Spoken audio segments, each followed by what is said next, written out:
आदरणीय अमित अवस्थी जी, हमसे भी निवेदन है मंच पर आना है। भाई आदेश चौहान जी, हमसे भी निवेदन है कि वो भी मंच पर आ जाएं। नंदलाल जी से भी निवेदन है, शुक्ला जी से भी मेरा निवेदन है वो भी आ जाएं। अंकुर गुप्ता जी से निवेदन, हेमंत शुक्ला जी से भी निवेदन रहेगा।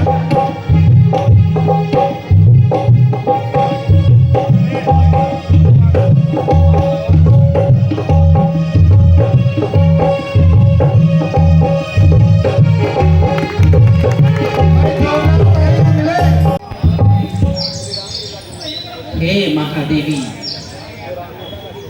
आज कुछ चिंतित दिखाई दे रही हो। कुछ पूछने की जिज्ञासा है तो पूछो। स्वामी, इस संसार में क्या कोई अमर है? हम है देवी। जिस प्रकार से सूर्य उदित होता है अस्त होने के लिए, जिस प्रकार से अग्नि जलती है बुझने के लिए, जिस प्रकार से पुष्प खिलता है मुरझाने के लिए, ठीक उसी प्रकार से जन्म भी होता है मृत्यु के लिए। केवल दो तो हैं, दूसरा जो इस संसार में अमर है। एक स्वयं में आदि और अनंत, और दूसरा स्वयं मृत्यु। स्वामी, फिर मरने वाले के लिए कोई क्यों रोता है? आज तो प्रश्नों की बरसात कर रही हो। शायद आज प्रश्नों से पूरा भिगो कर रखोगी। देवी, जब संसार में कोई मरता है उसके लिए कोई नहीं रोता। यही तो मिथ्या और भ्रम में जी रहे हैं सब। कोई उसके लिए नहीं रोता। उसके जाने के बाद जो कष्ट मनुष्य को झेलना पड़ता है और जितनी हानि होनी है वो उसके लिए रोता है। मरने वाले के लिए कोई नहीं रोता। देवी, और वो उतना ही आंसू बहाता है जितना कि उसको हानि होने वाली है। अन्यथा धीरे धीरे सबके आंसू सूख जाते हैं और वो नया सपना देखने लगता है। हाँ, एक है जो पृथ्वी में निस्वार्थ भाव से उसके लिए आंसू बहाता है, जिसने 9 माह तक उसे गर्भ में धारण करके और उसका पोषण अपने रक्त से किया है। वो है माँ देवी माँ। वही तो निश्चल निष्कपट निस्वार्थ रूप से आंसू बहाता है देवी। तो संसार में सबसे बड़ा दुख क्या है स्वामी? दुख देवी, संसार में यदि देखो तो सबसे बड़ा दुख गरीबी है। गरीबी वो दुख है बड़े से बड़े वीर और बड़े से बड़े शक्तिशाली को घुटने टेकने पर विवश कर देती है देवी, विवश कर देती है। गरीबी वो दुख है बड़े से बड़े ज्ञानी और धर्मात्मा को उसके धर्म और भीड़ से डगमगा देती है, चकनाचूर कर देती है देवी। दुख वो है जो धर्म के मार्ग से भटका कर अधर्म के रास्ते पर जाने से विवश कर देता है देवी, विवश कर देता है। तो संसार में स्वामी सबसे श्रेष्ठ कौन है? आज तो प्रत्येक प्रश्न का उत्तर जानने की इच्छा हो रही है तुम्हारी। दोबारा पूछो, संसार में सबसे श्रेष्ठ कौन है? यही पूछा था ना देवी। संसार में सर्वश्रेष्ठ वो है जो शक्तिशाली और बलशाली होते हुए भी दूसरों को क्षमा कर देता है, और दूसरा जो दरिद्र होने पर भी दूसरों को दान देता है, देवी दान। यही दो सर्वश्रेष्ठ है। प्रभु उस ओर देखो, कब तक ये सब चलता रहेगा? ये तो चलता रहेगा देवी, वही तो मैं देख रहा हूँ, वही देख रहा हूँ। जो हो रहा है वो स्वयं विधाता ने लिखा है, और कभी कभी तो विधाता भी अपने लिखे हुए को नहीं मिटा सकते देवी। कर्मणि वाधिकारस्ते महाफले कदाचिन मा कर्म धर्मिष्यः ते संगोस्त कर्मणि। हे देवी, मनुष्य केवल कर्म कर सकता है और उसे कर्म करना चाहिए। कर्म के फल पर उसका अधिकार नहीं है देवी। यदा यदा हि धर्मस्य ग्लानिर्भवति भारत अभ्युत्थानं धर्मस्य तदात्मानं सृज्यते। हे देवी, जब जब धर्म को हानि हुई है, तब तब पृथ्वी में अधर्म बढ़ा है, और धर्म के उत्थान के लिए तब तब मैंने सृजाया हूं, अर्थात मैंने अपना अवतार लिया है, अपना सृजन किया है देवी, अपना सृजन किया है। ये तो आप भली भांति जानते हैं। देखो कैसे त्राहिमाम के स्वर गूंज रहे हैं, हमारी ओर बढ़ रहे हैं।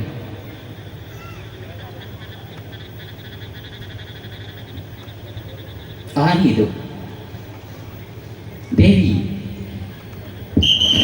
आप तो जानते ही हैं, जो सबसे निर्मल और स्वच्छ पुष्प होता है, सबसे पहले वही तोड़ा जाता है। त्राहिमाम त्राहिमाम त्राहिमाम भगवान त्राहिमाम त्राहिमाम त्राहिमाम त्राहिमाम त्राहिमाम प्रभु त्राहिमाम प्रभु त्राहिमाम प्रभु त्राहिमाम त्राहिमाम प्रभु त्राहिमाम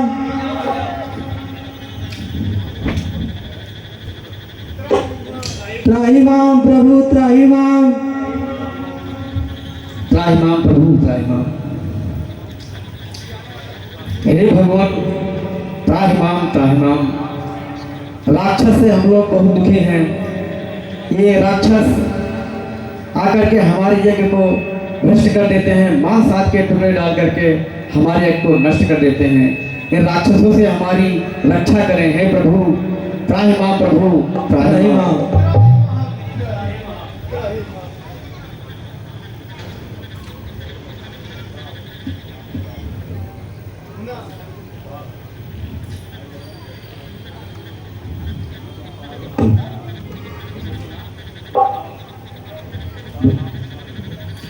उपकार नाथ उपकार। अब निशाचरों के अत्याचार अनेक बढ़ गए हैं, उसे सहना पृथ्वी पर समर्थ से परे हो गया है। भगवान उग्र कीजिए और सृष्टि के विनाश से बचाव कीजिए। इस समय पाठशालाओं में नरमास पकाए जाते हैं। उस समय पूज्य विद्वानों के मस्तक चुप रह जाते हैं। इस समय सनातन धर्म ग्रंथ ईंधन के बदले जलाए जाते हैं। इस समय इन प्रतिमाओं पर निशान चौड़े बनते हैं। त्राहिमाम प्रभु त्राहिमाम प्रभु त्राहिमाम प्रभु त्राहिमाम। त्राहिमाम प्रभु त्राहिमाम त्राहिमाम। इनकी रक्षा करो। प्रत्येक बार सिंहान अवतार लिया है, फिर मुझे अवतार तो लेना ही पड़ेगा। भक्तों सुनो, भक्तों अब तुम निश्चिंत रहो, भक्तों तुम अब निश्चिंत रहो, अब न तुम्हें कोई दुख होगा, अब न तुम्हें कोई दुख होगा। धरणी होगी रणभूमि, धरणी धरणी अब नहीं होगा।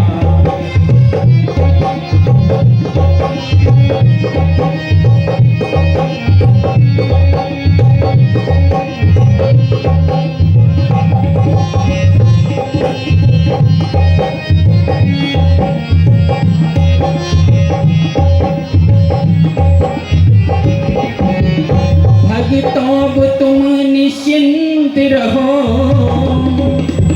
भक्तों अब तुम निश्चिंत रहो, अब न तुम्हें कोई भय होगा। हाँ, अब न तुम्हें कोई भय होगा। धरणी होगी रणभूमि, धरणी धरणी अब नहीं होगा।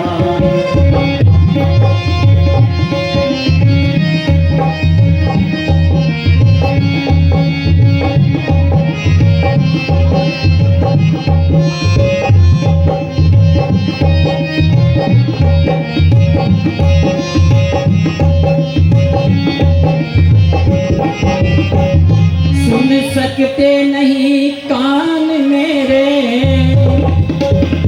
सुन सकते नहीं कान मेरे, अत्यधिक पुकार अब तीनों की।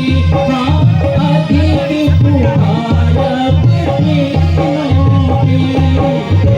शीघ्र देखेगा दुष्मंडल, क्या परबल है अब तीनों की।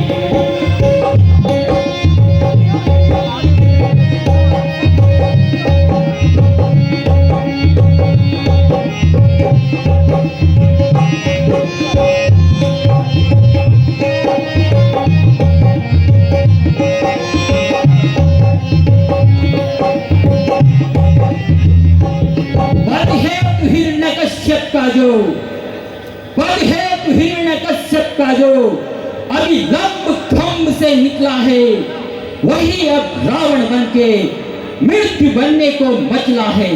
पृथ्वी मेरी प्यारी पृथ्वी, पृथ्वी मेरी प्यारी पृथ्वी, मैं तेरा ताप मिटाऊंगा, मैं तेरा ताप मिटाऊंगा। दशरथ घर में राम बन, इसी की अयोध्या आऊंगा।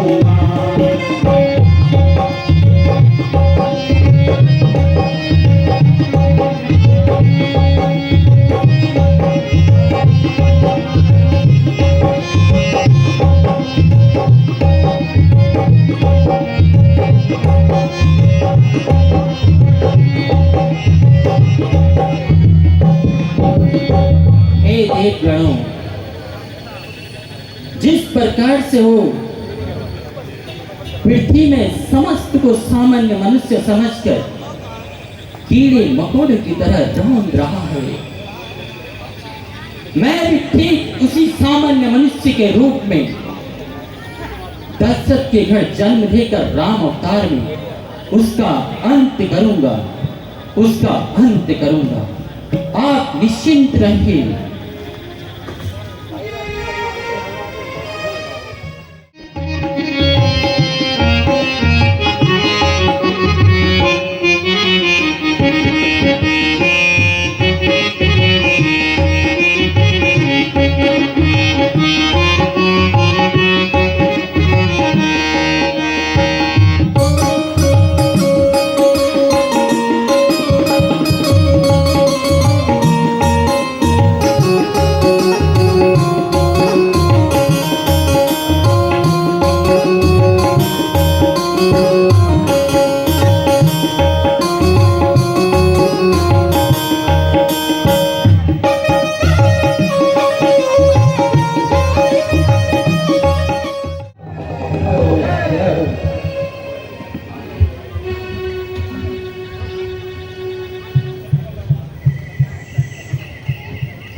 ही रक्षक, तू ही पालक, तू ही भरतार दुनिया का, तेरे ही आश्रय पर चलता है ये सारा कारोबार दुनिया का।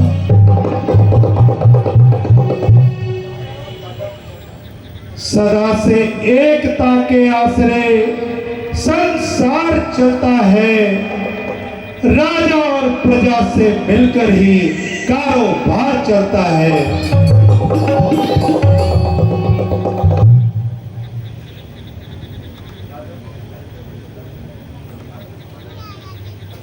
जिस प्रकार राजा का प्रेम प्रजा को ऊंचा उठाने वाला होता है, उसी प्रकार प्रजा को भी चाहिए कि राजा को ऊंचा उठाए।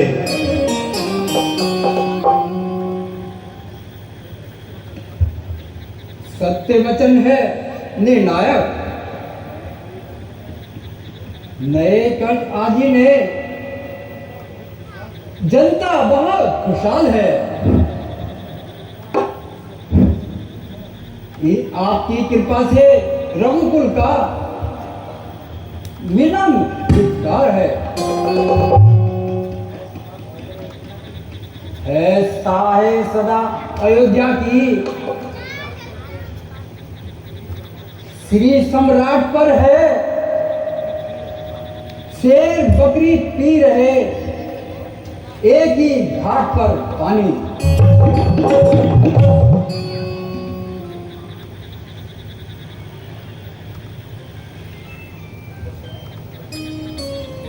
सत्य कहा मंत्री जी। वैसे तो संसार में अनेक राजा राज्य चलाते हैं, परंतु ऐसे बहुत थोड़े हैं जो प्रजा के हितैषी हैं।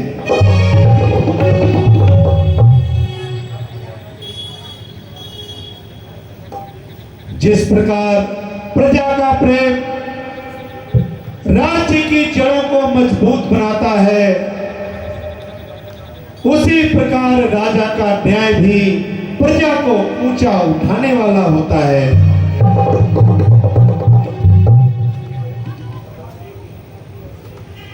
सदा से एकता के आश्रय संसार चलता है, राजा और प्रजा से मिलकर ही कारोबार चलता है।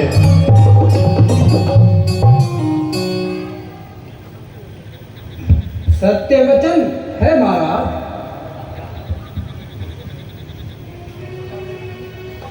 नीति में कहा है कि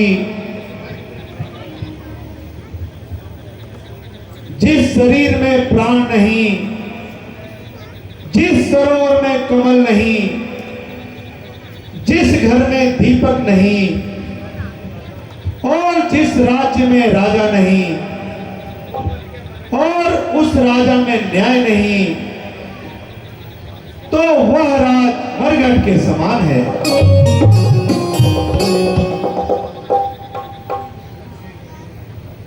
इसमें कोई संदेह नहीं है महाराज।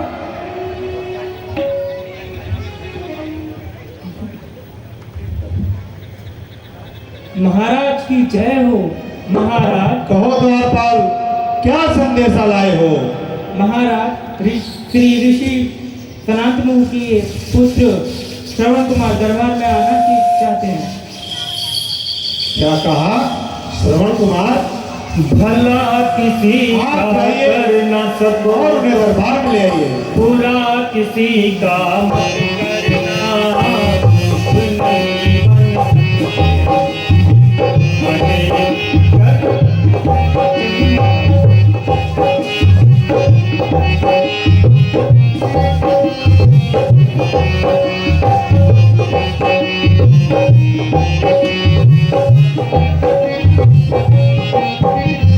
भला किसी का कर न सको, किसी का मत करना, पुष्प नहीं बन सकते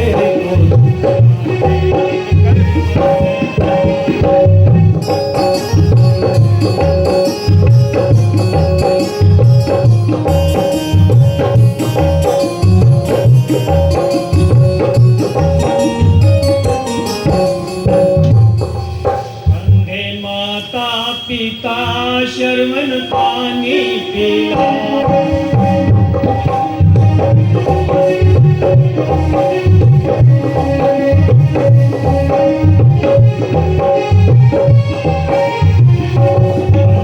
माता पिता शर्मन पानी पीला अंबे माता पिता शर्मन पानी पीला जल में लोटा डूबाना गजब हो गया जल में लोटा डूबाना गजब हो गया अंबे माता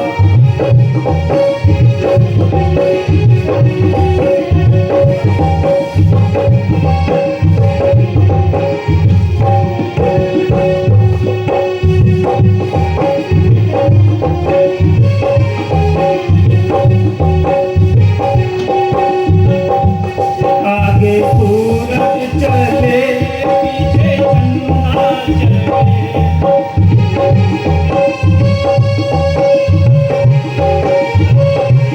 आगे सूरज चले पीछे चंदा दिन में तारों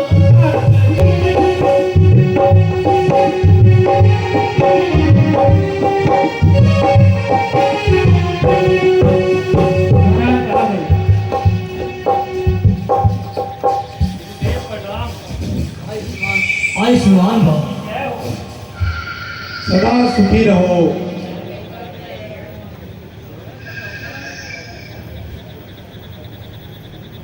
माता पिता के चरण में माता पिता के चरण में प्रथम नवाकर शीश हे प्रभु नमस्कार है आपको करता श्रवण करना आयुष्मान भव। अयोध्या नरेश महाराज दशरथ को प्रणाम सदा सुखी रहो।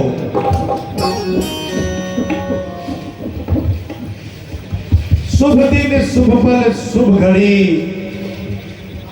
शुभ अवसर शुभ काज श्रवण देव मम नगर में आए हुआ निहाल।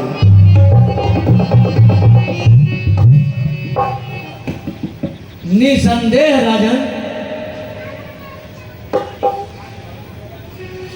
इष्ट देव सम्मान कर तदकर कपट विचार मातृभक्त संसार में श्रवण एक अवतार।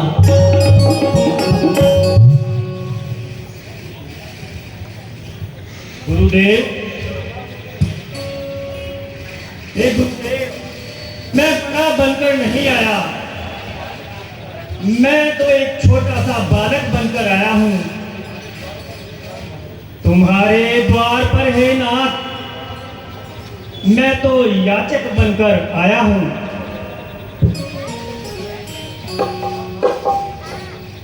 हाँ हाँ कहो पुत्र,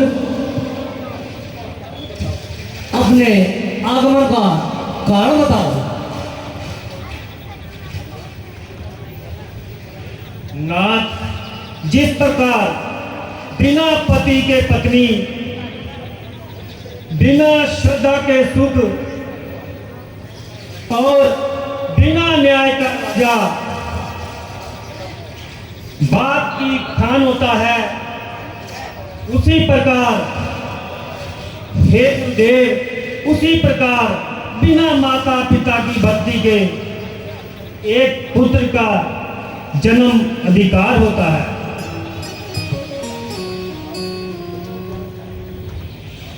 हे गुरुदेव, आपको भली भांति से ज्ञात है कि मेरे माता पिता नेत्रहीन हैं और हे गुरुदेव, मुझे याचक पर इतनी कृपा करें कि किसी प्रकार से उनके नेत्र वापस आ जाएं।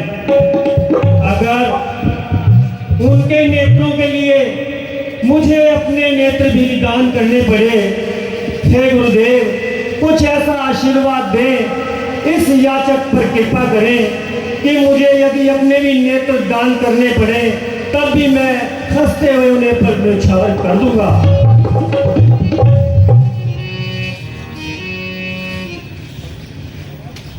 परंतु बेटा, तुम अपने माता पिता के अंधे होने का कारण भी जानते हो? नहीं मुझे, मैं अपने माता पिता के अंधेपन होने का कारण नहीं जानता। कृपया करके मुझ इस अभागे पर कृपा करें जो मुझे ज्ञात हो जाए कि मेरे माता पिता के नयन कैसे आ सकते हैं।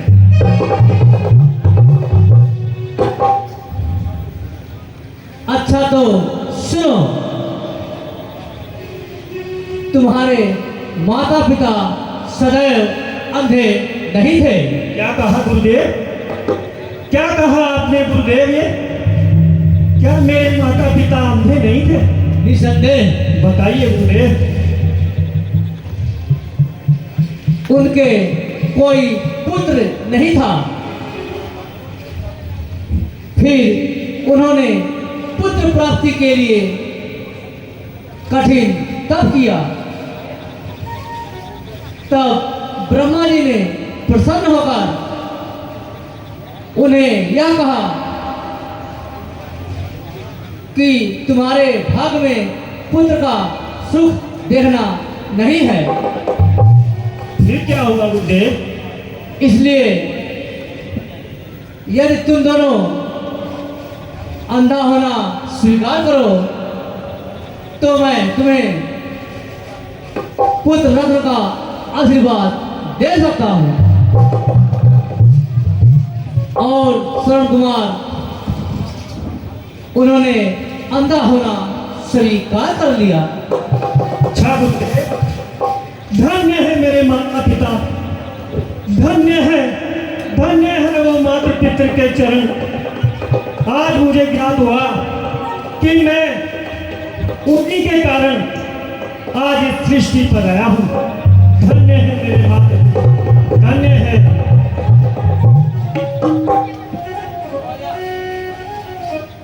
इतनी ममता उनकी, इतनी उदारता कि इस पुत्र के कारण उन्हें अपने नेत्र देने पड़े। यह उनका उपकार है, बहुत उनका निश्चल अभिनंदन है। हे गुरुदेव, मैं ये प्रतिज्ञा करता हूं कि उनकी सेवा में अपना जीवन न्यौछावर कर दूंगा और उनके नैनों की ज्योति पुनः लेकर आऊंगा। धन्य हो शरण कुमार, धन्य हो। इस संसार को तुम्हारे जैसे पुत्रों की आवश्यकता है। पश्चात अब विलंब न करें, मेरी इच्छा शीघ्र पूरी हो जाने का उपकार करें। है आपकी दया में कर्म दिन का उपकार होगा आपका, यदि काम होगा दीन का।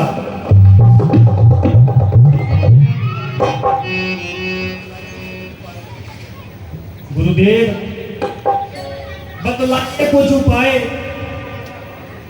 पूरी ये मेरी आस हो। अंधों की आंख में प्रभु ज्योति का वास हो।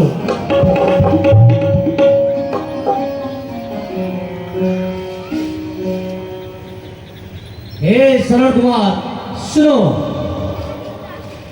यदि तुम उनको प्रयाग, काशी, बद्रीनाथ, रामेश्वरम आज समस्त तीर्थों के दर्शन कराओगे तो ईश्वर की कृपा से उन्हें पूर्ण स्वस्थ पाओगे।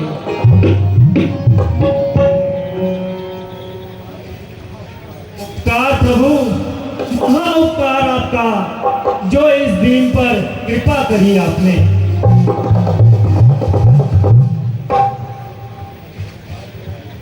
अभी संवाद ये है, माता पिता को क्या सुनाता हूं। मैं खाली हाथ आया था और झोली भर कर जाता हूं।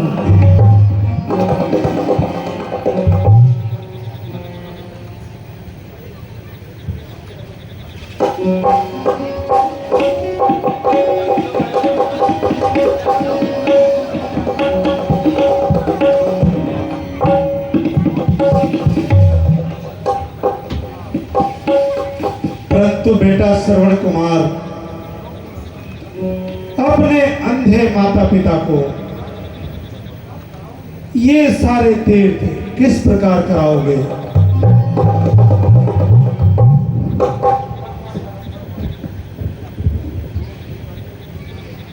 दो अंधे प्राणियों को लेकर घने गंभीर वनों में, पर्वतों की कंदराओं में आप किस प्रकार जाओगे?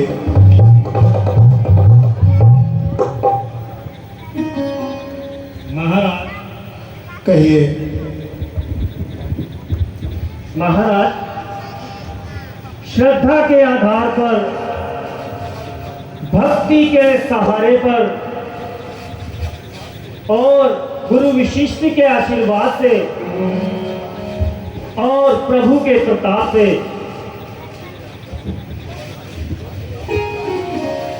बनाकर कांवड़ की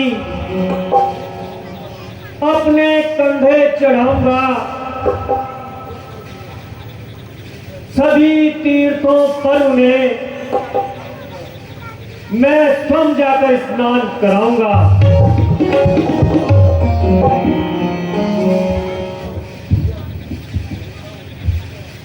और महाराज, करूंगा उनकी पूजा, देवताओं की पूजा समझ कर झुकाऊंगा यह शीश, जाकर के उनके सम्मुख। अब मुझे जाने की आज्ञा दीजिए। धन्य है श्रवण कुमार, और धन्य है तुम्हारी मातृ पितृ भक्ति।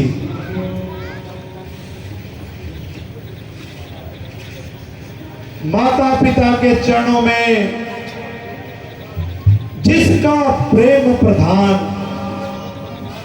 संकट सब संसार के उसको सरल महान। पुत्र, अब विलंब न करो और जाओ, ईश्वर तुम्हारा निगहबान है। ईश्वर आपकी यात्रा मंगलमय करे। जो आज्ञा महाराज। आयुष्मान भव।